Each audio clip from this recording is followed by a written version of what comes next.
Joanne, you don't just travel, you have adventures.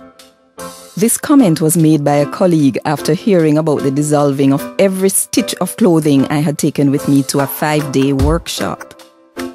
Joanne, you should write a book. This came from many friends as I kept them up to date with my numerous escapades. What you hold in your hand is the product of the encouragement of many friends and acquaintances. I don't know if it was that they wanted to read of my adventures over and over, or if it was that they wanted to share it with friends. Whatever the case, here it is, and you can do both. But even more than reading and sharing, what I'd love is for this to inspire you to have your own adventures with God. I believe that life is always an adventure. Please, enjoy it to the max in the freedom of knowing that God is sovereign.